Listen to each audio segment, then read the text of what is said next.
Welcome back. You're watching DD India Live. I'm Abhishek Mahajan. In a wide-ranging telephonic conversation on Wednesday, Prime Minister Narendra Modi and US President Donald Trump discussed key regional and global issues from terrorism and national security to the conflicts in Ukraine and West Asia. PM Modi firmly conveyed India's stance on terrorism, calling it a direct war, not a proxy one. The leaders also touched on diplomatic engagements, with Trump accepting PM Modi's invitation to visit India for the upcoming Quad summit. Here's a report. In a significant reaffirmation of India's rising diplomatic stature and global leadership, Prime Minister Narendra Modi held a high-level telephonic conversation with US President Donald Trump on a call initiated by the American side.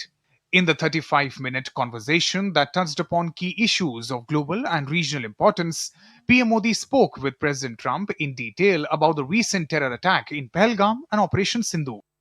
PM Modi made it clear that India considers terrorism not as a proxy war, but as a direct war and will respond with full resolve. PM Modi also clarified that no mediation or trade negotiations were part of India's response or policy during Operation Sindoor.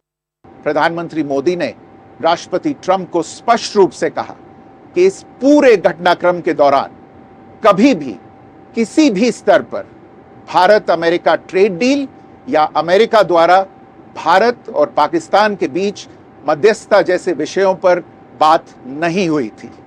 सैन्य कार्रवाई रोकने की बात सीधे भारत और पाकिस्तान के बीच दोनों सेनाओं की एग्जिस्टिंग चैनल्स के माध्यम से हुई थी और पाकिस्तान के ही आग्रह पर हुई थी। प्रधानमंत्री मोदी ने जोर देकर कहा कि भारत ने न तो कभी मध्यस्थता स्वीकार की थी, न करता है और न ही कभी करेगा। इस विषय पर भारत में पूर्ण रूप से राजनीतिक एकमत है।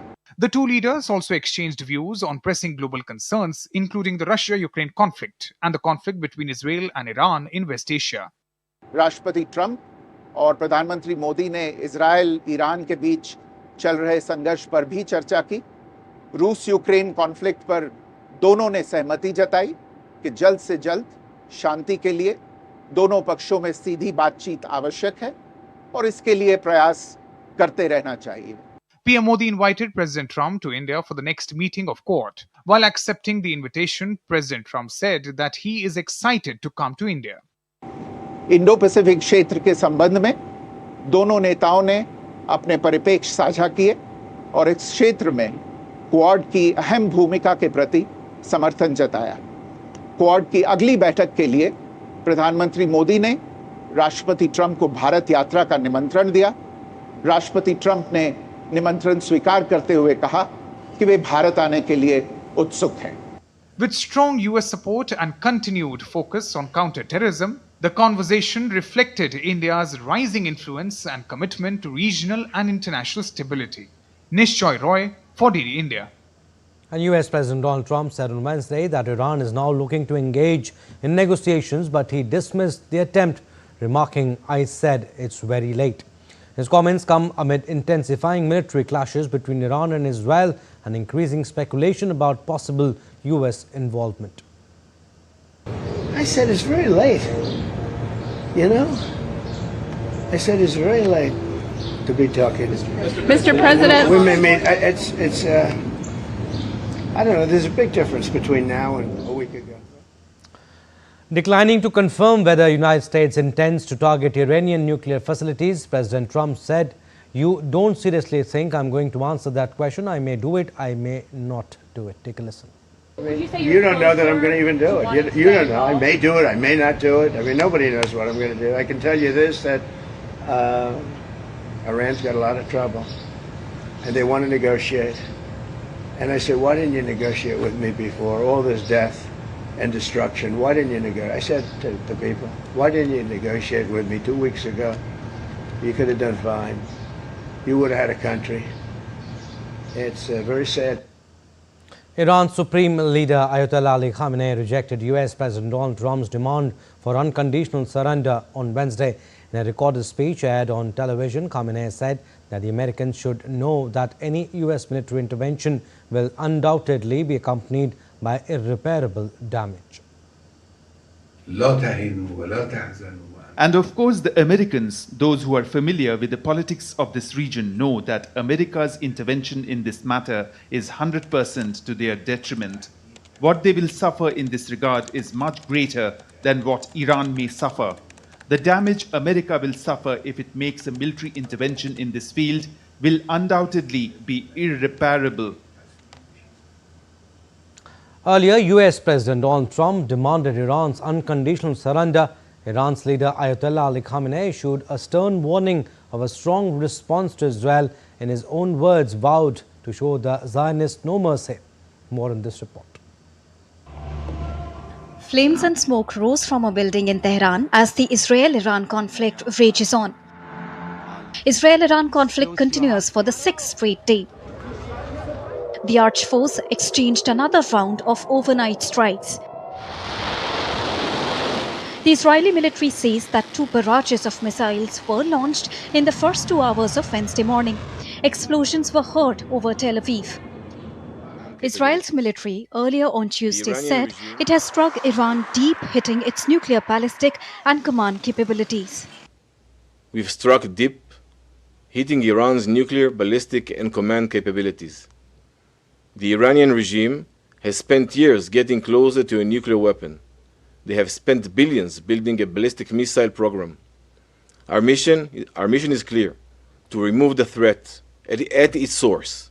Israel has warned the residents in a southwestern area of Tehran to evacuate. Iran has claimed to have used hypersonic missiles against Israel. In a dramatic turn of events, US President Donald Trump demanded Iran's unconditional surrender. The US President insisted Washington has played no part in ally Israel's bombing campaign, but also warned Iran that his patience was wearing thin as the conflict entered a 6th day. Trump also met with the national security team in the White House over the worsening West Asia situation. While he has repeatedly vowed to avoid wading into the forever wars of the Middle East, Trump ordered the USS Nimitz aircraft carrier to the region along with a number of US military aircraft.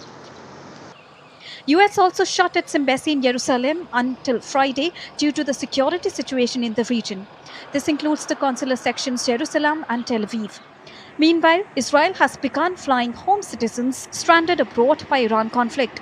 First aircraft bringing home Israelis landed at Ben Gurion Airport on Wednesday. On the other hand, fearing violence, many residents of Tehran have also fled. On Tuesday, long queues stretched outside bakeries and petrol stations as people rushed to stock up on fuel and basic supplies. Shalini Puri's report, DD India. As tensions escalate in West Asia amid the ongoing Iran-Israel conflict, India launched Operation Sindhu to evacuate its nationals from the conflict zones of Iran. In a swift response, the Indian embassy successfully evacuated 110 Indian students from northern Iran. On June 17, these students were moved by road to Yerevan, the capital of Armenia. They are now being flown to New Delhi with their arrival expected soon. While Operation Sindhu is underway, the embassy continues to assist Indian nationals in relocating from high-risk areas to safer zones within Iran, with further evacuations being planned as conditions allow. Indian citizens in Iran have been urged to remain in close contact with the embassy in Tehran and the Ministry of External Affairs 24/7 control room in New Delhi for timely updates and assistance. A minority centre-right government officially took power in Portugal on Wednesday after surviving an opposition motion by the Communist Party to reject its programme. The government's agenda includes middle-class and corporate tax cuts, maintaining budget surpluses and engaging in dialogue with opposition parties. Meanwhile, the Communists, holding just 3 seats in the 230-member parliament, criticised the programme for being against the interest of workers and rejected the government's plan to raise defence spending to 2% of GDP. The 28th St. Petersburg International Economic Forum kicked off in the second-largest city of Russia on Wednesday, bringing together all parties to explore effective approaches to addressing global challenges. Nearly 20,000 representatives from 140 countries and regions have confirmed their participation in the forum. This forum is held at a time when the global economy is facing severe challenges. It is poised to be a platform for discussing the issues from accelerating digitalization to addressing climate change. Russian President Vladimir Putin will attend a plenary session and deliver a speech on Friday. Established in 1997, the St. Petersburg International Economic Forum is an important platform for discussing global economic governance and fostering international consensus on cooperation.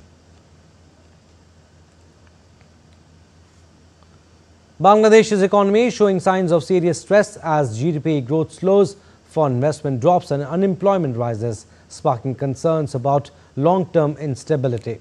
According to the World Bank, GDP growth for financial year 2024-25 may fall to 3.3%, the lowest in 2 decades. Meanwhile, the Finance Ministry reports a 70% decline in foreign investment in the first half of the fiscal year. The World Bank's Bangladesh Development Update also warns that by 2025, over 3 million more people may slip into poverty due to weak investment and domestic challenges.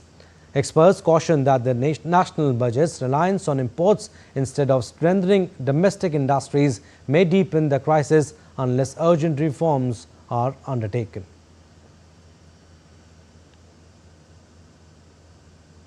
And dozens of people took to the streets of Pico Rivera in Los Angeles County on Tuesday to protest ICE raids in California.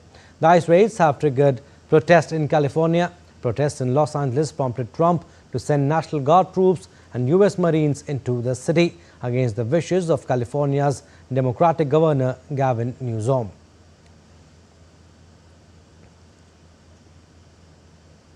Earlier, Los Angeles Mayor Karen Bass on Tuesday lifted a curfew imposed on part of the city's downtown to curb crime in the wake of raids on undocumented migrants that prompted protest. The curfew was initially implemented on June 10 in response to clashes between protesters and police.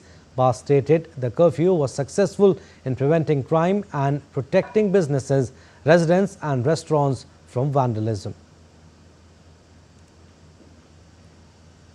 In a powerful and forward-looking session hosted by the International Advertising Association India Chapter, Chairman of Prasar Bharati, Navneet Kumar Sehgal, outlined an ambitious vision for the future of India's public broadcaster.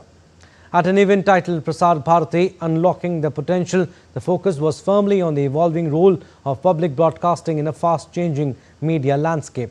Speaking on the challenges and opportunities ahead, Prasar Bharati Chairman Navneet Sehgal said that the broadcaster must stay connected with the public, entertaining and engaging them while ensuring the delivery of factual and reliable information.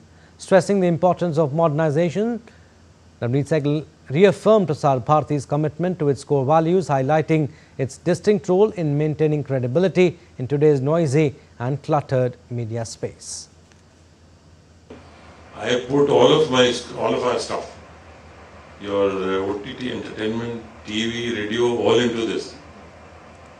I tell my people that maybe another 10-15 years you may not see TV. All of our functions are on smartphone. Then get and improve your content. So that's what now we are working on, to get the better content. How do we engage the young minds? And we are now going to put a section of games also in this.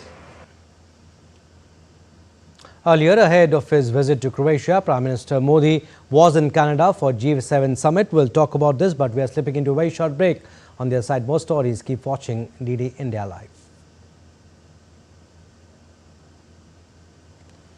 Canada, where he participated in the G7 summit. Reaffirming India's commitment to strengthening global partnerships, Prime Minister Modi met various world leaders on G7 margins and discussed bilateral ties. Strengthening India-Canada ties, PM Modi met Canadian Prime Minister Mark Carney with a strong handshake. Both leaders then sat down for a fruitful meeting and agreed to deepen cooperation in key areas such as trade, energy, space, critical minerals, fertilizers, and more. PM Modi shared a warm handshake in a brief conversation with Italy's Prime Minister Giorgia Meloni, showcasing India's strong bonds with Italy for the greater benefit of the people of both countries. In a firm handshake with President of the European Commission Ursula von der Leyen, Prime Minister Narendra Modi held a fruitful discussion with the EU chief. A friendly handshake followed by a warm hug highlighted the close India-France relations. Prime Minister Modi met French President Emmanuel Macron on the sidelines of the G7 summit as well. Both exchanged views and thoughts on a wide range of topics. The Prime Minister reiterated India and France will continue to work closely for the well-being of our planet. PM Modi held an exceptional conversation with the UK Prime Minister Keir Starmer. The friendly gesture by the UK Prime Minister while meeting PM Modi reaffirmed the growing ties between the two nations. India and the United Kingdom covered areas like trade and commerce. In a first, Prime Minister also engaged in talks with newly appointed German Chancellor Friedrich Merz. Discussions were held on further advancing the partnership. Aiming to advance India-Mexico ties, PM Modi met the Mexican President Claudia Sheinbaum Pardo in Canada. The two leaders deliberated on enhancing cooperation in areas of trade, investment, startups, innovation, pharmaceuticals, science and technology, automotive sector, and to promote people-to-people exchanges. Extending India's unwavering commitment towards the global South nations, PM Modi held meetings with President of South Africa Cyril Ramaphosa and Brazilian President Lula da Silva. The leaders met to build a better tomorrow for the coming generations. Apart from Prime Minister Narendra Modi's intervention at the G7 summit, his bilateral meetings were important. He met with G7 leaders, Amritpal Singh for DD India in Kananaskis, Canada. All right, that's the story on Prime Minister Narendra Modi's visit to Canada for the G7 summit, and he met different leaders on the sidelines of the summit. Prime Minister Modi met Canadian Prime Minister Mark Carney on the sidelines of the 51st G7 Leaders Summit in Kananaskis, complimenting the counterpart and the government for successfully hosting the summit. Both leaders held discussions on a wide range of issues. In a joint remark, PM Modi said that India has kept the foundation in G20 for global good and it should be taken forward at G7 too.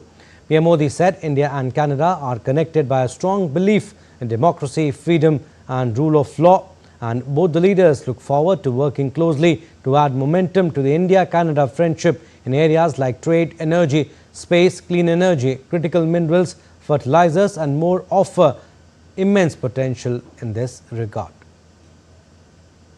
पिछले दिनों G20 summit की अध्यक्षता के रूप में भारत ने विश्व के लिए अनेक उपकारक ऐसे इनिशिएटिव लिए हैं।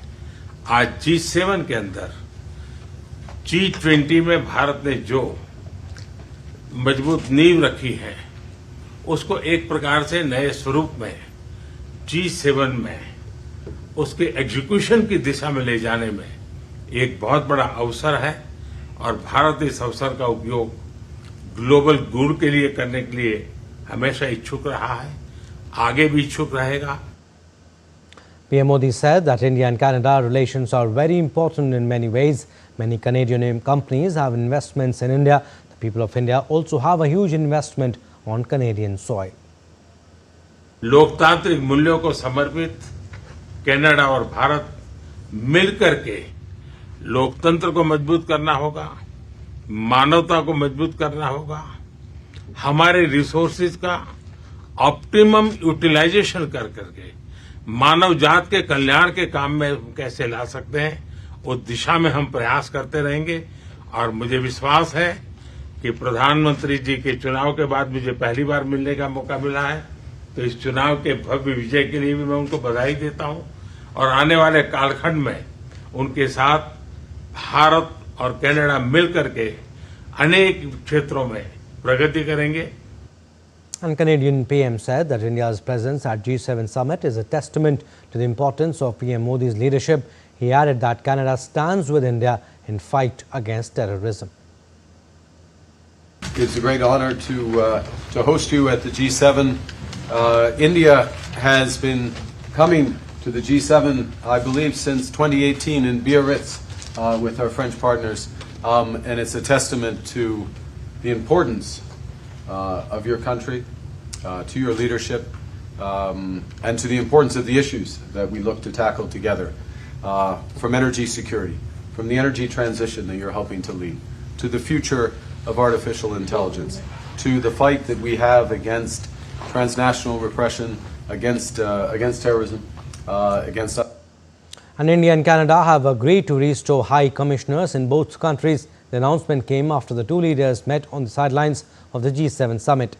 Indian Foreign Secretary Vikram Misri said that these steps will boost India and Canada ties. He added that other areas of discussion between two leaders included AI, critical minerals and trade. The Prime Ministers agreed to take calibrated steps to restore stability to this very important relationship. And the first of these steps that was agreed on was to restore High Commissioners to each other's capitals at an early date. Other diplomatic steps will follow in due course. The two Prime Ministers also agreed to resume senior and working level mechanisms and discussions in a host of areas related to trade, to people contact and connectivity, all of them intended to bring greater momentum to the relationship. All right, we are slipping into a very short break. On the other side, more stories. Keep watching Indeed India.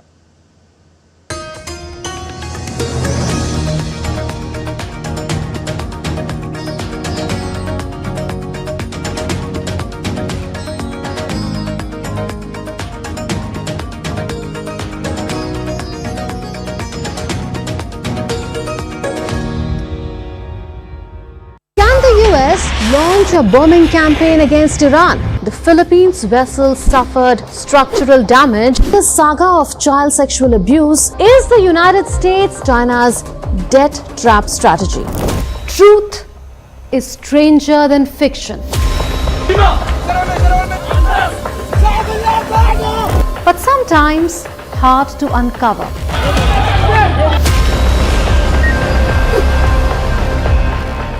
Trust us to tell the truth, unadulterated and pure, of every story that matters to you. Exactly what save your country. You read between the lines, cut the clutter, and connect the dots to get you the full picture. Watch Connecting the Dots at these times with me, only on DD India.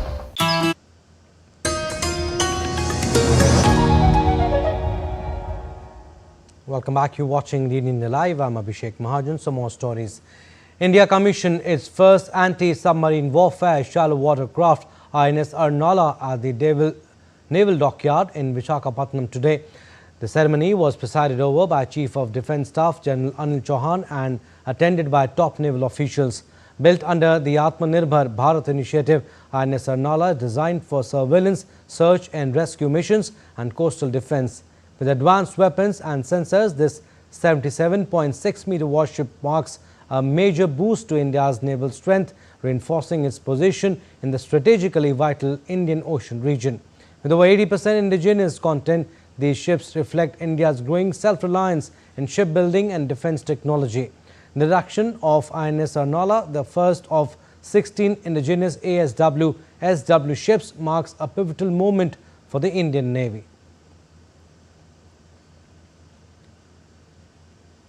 And in a transformative move towards hassle-free highway travel, Minister of Road Transport and Highways Nitin Gadkari on Wednesday announced a FASTag-based annual pass priced at ₹3,000 for hassle-free highway travel. This will be effective from the 15th of August this year, valid for 1 year from the date of activation or up to 200 trips, whichever comes first. This pass is exclusively for non-commercial private vehicles, including cars, jeeps and vans. The annual pass aims to facilitate seamless and cost-effective travel across national highways throughout the country. Now, Wall Street indices posted modest gains and oil prices dipped on Wednesday. Brent crude oil prices initially extended their recent rise as the Israel-Iran air war entered its sixth day, feeding concerns over global oil supply before falling 1.52% to $75.31 per barrel after Trump said Iran wanted to negotiate. Stock buyers made cautious inroads in early trading on Wall Street, giving a 0.50% push to both the Dow Jones Industrial Average and the S&P 500 and a 0.56% boost to the Nasdaq Composite. The German economy has seen dark times over the past few years, and it seems more and more people understand that there's only one way out of the crisis. And Lars Holter is with DW and joins me from Berlin. Lars, good to have you. What can you tell us about the latest findings on labour?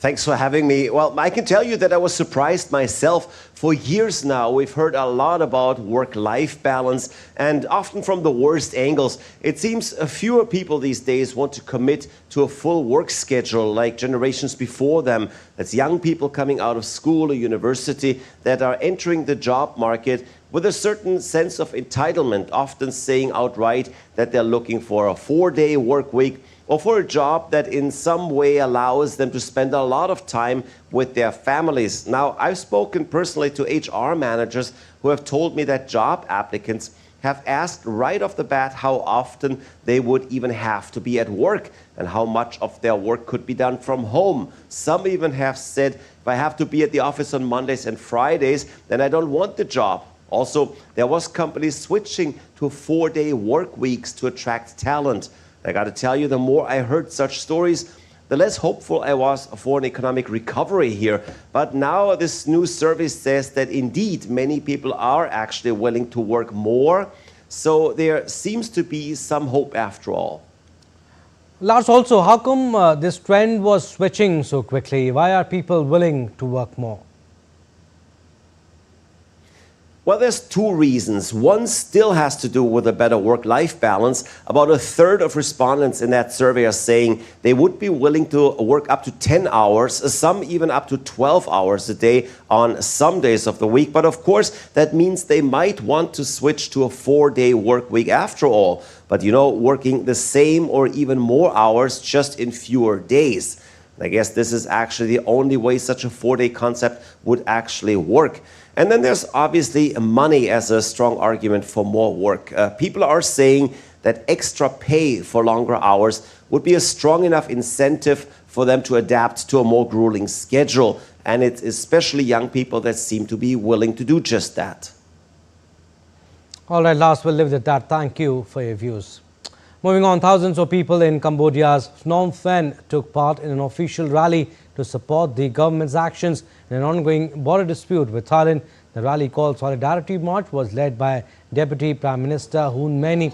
The dispute between the two neighbors was triggered by the death of a Cambodian soldier last month. Indonesian police have arrested 3 Australian men in connection with a shooting at a villa in Bali that killed 1 Australian man and seriously injured another last week. Authorities said that the suspects have been charged with premeditated murder, which carries death penalty under Indonesian law.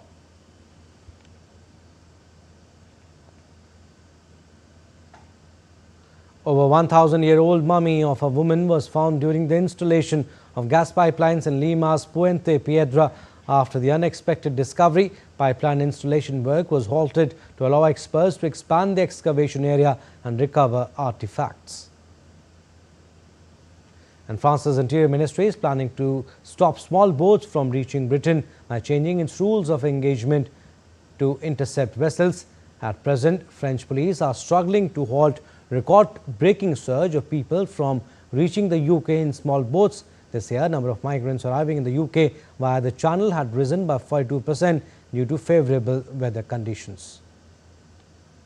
Now, as India prepares for the 11th International Day of Yoga on Saturday, June 21st, yoga sessions were held at various locations with participants performing traditional poses. It's true.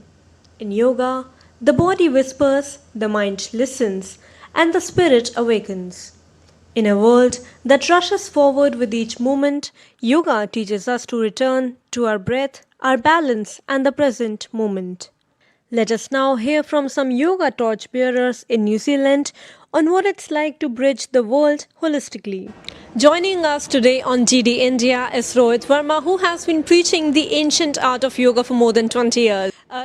Yoga is everywhere. So what do you think gives yoga its immersive sort of appeal? Yeah, for sure. So I think especially in this time, modern world after COVID, a lot of people have kind of gone inwards. They've spent a lot of time with themselves. And with something like yoga, with Sahaj Yoga, they're able to directly tap into that, directly be with themselves. People say love yourself, but how can you do that until you know yourself? So with this journey of Sahaj Yoga, you begin this journey of getting to know yourself, which is getting very, hype or very common these days. From Himalayan roots to high-rise studios, yoga has stretched far beyond borders, offering not just movement, but a resilience in a rather restless world. Today we speak with Mr. Kulbhushan Joshi, who has been shaping this journey of yoga in New Zealand for more than a decade. Hello sir, welcome to DD India. So tell us, how long have you been doing this and how has your tryst with yoga been here in New Zealand? Soumya, thank you for having us. I myself have been on this journey with yoga and meditation for the last 23 years with the Art of Living Foundation here in New Zealand. And I can say, to answer your question, the journey started off very slow, not just for me personally, but I suppose as a nation as well, accepting yoga. I think we're in a far different place today in society, especially here in New Zealand, where it's more accepted and recognized, and a desire for people wanting to know more about it. Right. And do you think the yoga, the concept of yoga resonates with the people here in New Zealand? 100%. If you go back into the roots of yoga, which in Sanskrit translated to English means union, it's actually bringing everything encompassed together. And if you look into New Zealand, the history or the ancient culture of New Zealand, which is our Māori people, the Māori people have a very similar concept of the five elements, the mind, body, breath. They have all this. When they do their nose touching, the hongi, they're actually exchanging breath. So these things are very, very, very, very similar with our ancient roots, and yoga is welcomed and brings that, I suppose, that in synergy of cultures from India and New Zealand. As this ancient practice continues to evolve globally, its power and movement might just be the balance we're all looking for. This is Soumya Sharma from Wellington for DD India. As the world in fact gears up to celebrate International Day of Yoga on June 21st, Croatia is demonstrating its growing embrace of this ancient practice, with numerous events planned across the country, highlighting yoga's profound benefits for physical and mental well-being. Our next report brings you more. The significance of International Day of Yoga, observed annually on the summer solstice, lies in its aim to raise global awareness about the holistic approach of yoga to health and harmony. Yoga's interconnected benefits for both individual wellness and ecological sustainability, resonating deeply with Croatia's stunning natural landscapes. Yoga has been steadily gaining popularity in Croatia, moving beyond niche circles to become an integral part of many people's daily lives. This increasing interest is evident in the proliferation of yoga studios, retreats, and community events appearing across the nation, from the bustling capital of Zagreb to the serene coastal towns and islands. Testimonials from Croatian yoga practitioners often speak of improved physical health, reduced stress, enhanced mental clarity, and a greater sense of inner peace. The practice is lauded for its ability to balance hormones, strengthen the nervous system, detoxify the body, and foster self-compassion. Yoga is not just a passing trend, but a valuable and increasingly cherished part of Croatia's wellness landscape. Bureau Report, DD India.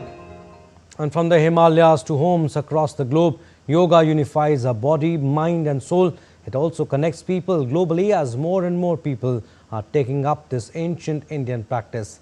Let us see how yoga is transcending borders across the globe.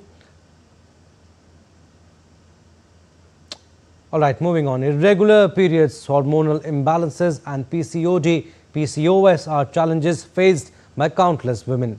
But now many are turning to an age-old solution, yoga. From bankers to students, women reclaiming their health through mindful practice. Here's a special report on how yoga is transforming lives and restoring balance. In a world where hectic lifestyles often lead to health complications, yoga is emerging as a silent healer. Meet Nilima, a banker from New Delhi, who was once struggling with irregular periods and frequent hormonal fluctuations. Despite consulting several doctors, her recovery seemed slow until she discovered yoga. With the help of yoga treatment, the problem got resolved, and I'm perfectly fit and fine. My cycles are back to regular. Under a very hectic schedule of mine, being into banking, I am able to manage my classes. All youngsters, all the parents should inculcate this habit to their young girls that they should do yoga regularly, so that they should not face such kind of problems ever in their life. Yoga is absolutely wonderful. It heals your body, and with just minimum effort of even you spend 45 minutes on an hour a day, it's good enough to be healthy. Meanwhile, Jasween, a young psychology student, struggled with PCOS, which left her emotionally and physically drained. Irregular periods, acne, weight gain, every symptom took a toll on her. All right, we'll get you the visuals now. Prime Minister Narendra Modi's state dinner with the Croatian leadership. The first official visit of the Indian Prime Minister to our country.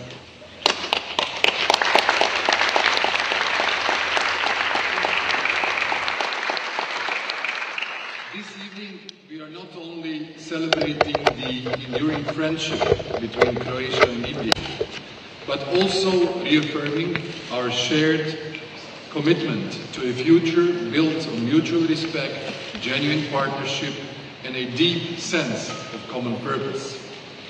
Though our two nations are ahead with confidence and ambition towards progress, innovation, and global cooperation. While our diplomatic relations were formally established in 1992, the ties between our peoples reach much further back in time. Let me recall just a few moments that illustrate the depth of our shared history. Through his journey and writings, Marco Polo, the legendary explorer born on the Croatian island of Korčula, helped unveil the wonders of India to the European imagination. As early as the 15th century, traders and envoys from Dubrovnik sailed far beyond the Adriatic, forging some of the earliest links between our peoples and Indian communities. As early as the 18th century, Filip Vezdić, a Croatian scholar and missionary, authored the first printed grammar of Sanskrit, laying the groundwork for Europe's earliest academic engagement with India's profound linguistic and philosophical traditions. At the University of Zagreb, the study of Sanskrit began in 1876, establishing a foundation for cultural dialogue and scholarly exchange that continues to this day. One of Croatia's most influential political leaders, Stjepan Radić, found lasting inspiration from the teachings and philosophy of Mahatma Gandhi. It was a great honor in that respect to unveil the statue of Mahatma Gandhi in Zagreb, a gift from the President of India at the time, on the occasion of his 150th birthday anniversary in 2019. These stories are more than historical footnotes. They speak to a deeper narrative of mutual curiosity, cultural admiration, and a spirit of solidarity that continues to shape our friendship. Excellency, today India stands at the vanguard of global progress, guided by a bold and inclusive vision for development, sustainability, and technical innovation. Under your dynamic leadership, India has emerged as a strong advocate for the global South and a powerful voice on the international stage. Your successful hosting of 2023 G20 Summit, as well as the upcoming Global Artificial Intelligence Summit, which is due February next year, are shining examples of this global leadership. Croatia commends your enduring efforts to promote peace, foster cooperation, and advance human progress both within India and far beyond your borders. Your vision of a dynamic, future-oriented India deeply resonates with Croatia's own aspirations, As a member of the European Union and NATO and a country committed to innovation, stability and constructive global dialogue, and as the most natural Mediterranean gateway to Central Europe, Croatia is uniquely positioned to play a meaningful role in connecting the Three Seas Initiative, which we preside already, with the India-Middle East-Europe Economic Corridor. This connection offers a valuable opportunity to further strengthen strategic connectivity between our regions. During your visit, we have identified numerous avenues to deepen cooperation between our two countries, from trade, technology, science and education, to mobility, defense, culture and tourism. These efforts are enriched by growing people-to-people ties reflected in the rising number of Indian professionals and workers who are making valuable contributions to Croatian society. Ladies and gentlemen, as we raise our glasses this evening, let us celebrate the enduring friendship between Croatia and India. May our partnership continue to flourish, rooted in trust, mutual respect, and shared ambition.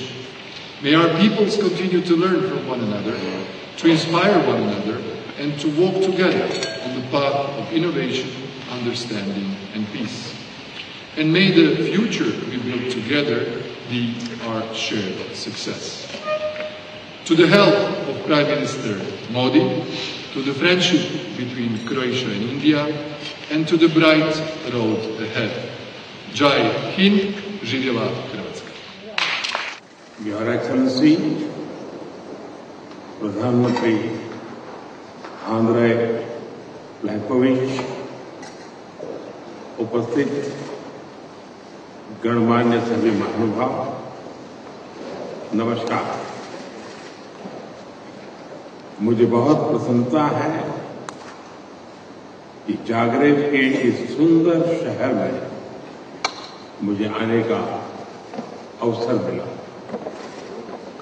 भले ही यात्रा छोटी है, लेकिन इस दौरान मुझे आपके शहर की संस्कृति, जीवन शैली और यहाँ के लोगों की गर्मजोशी का सुंदर अनुभव हुआ। यह मुझे एक अपनेपन का एहसास हुआ।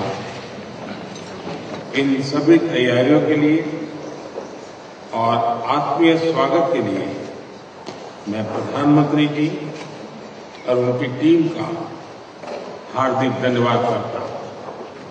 आज का दिन हमारे द्विपक्षीय संबंधों में एक अहम पड़ाव है।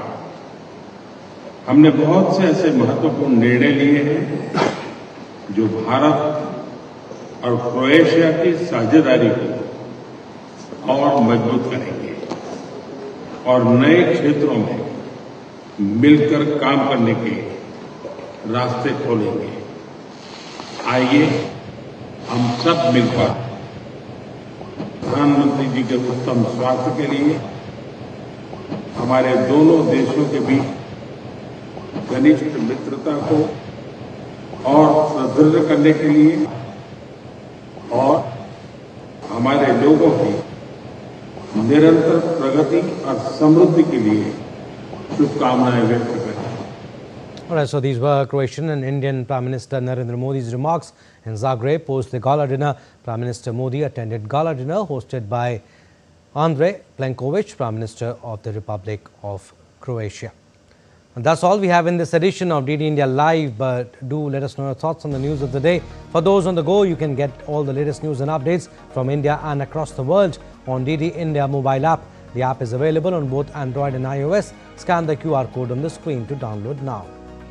And we'll be back with more news as it breaks here on DD India. I'm Abhishek Mahajan from all of us here in Delhi. Thanks for watching DD India Live.